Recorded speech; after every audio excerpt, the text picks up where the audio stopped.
Here's the front of the camper. This is the next step, is to do the bunk floor here.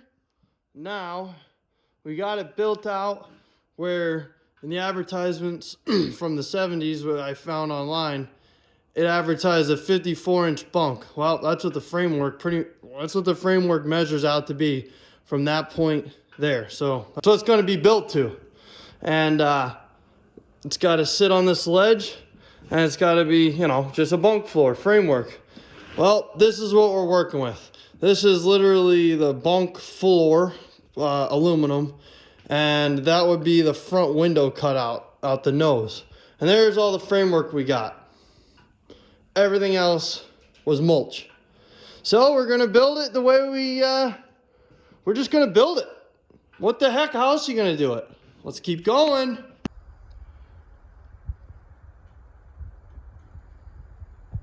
Working on the bunk floor. Framework here. I'm gonna use 1/2-inch plywood for the floor. It's gonna take one full sheet pretty much, and then the strip that I had laying around, which is good. And there's the where the two strips meet, or the two pieces of plywood meet. And we're just gonna construction adhesive this thing on here and screw her down and keep on rolling. Got the plywood on the bunk floor. Gotta throw some paint on the edges here.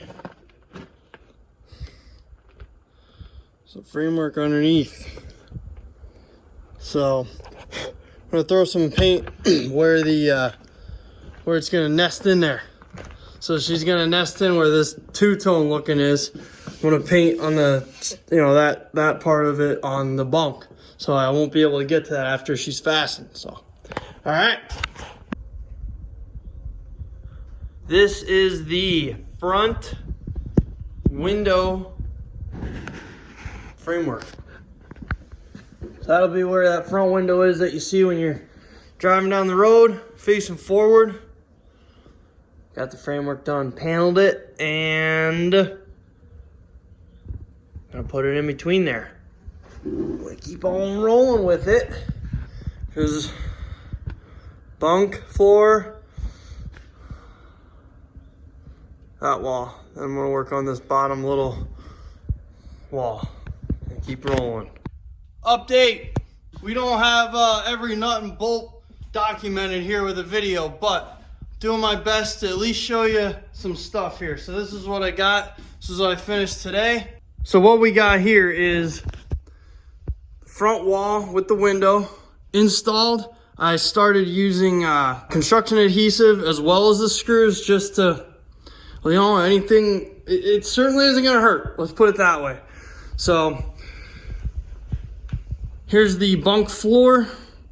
And then this wall here was the little chamfered wall to follow this contour of the side of the camper, right? So it's kind of like this little bit of a floor. Let's go in the window in the inside. Okay, there you go. So there's a little chamfer floor, wall floor, whatever you want to call it there, that would be in the bunk area. And that has a bunch of crazy angles.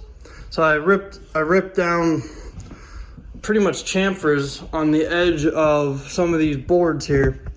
And to make it made up, I'm no carpenter.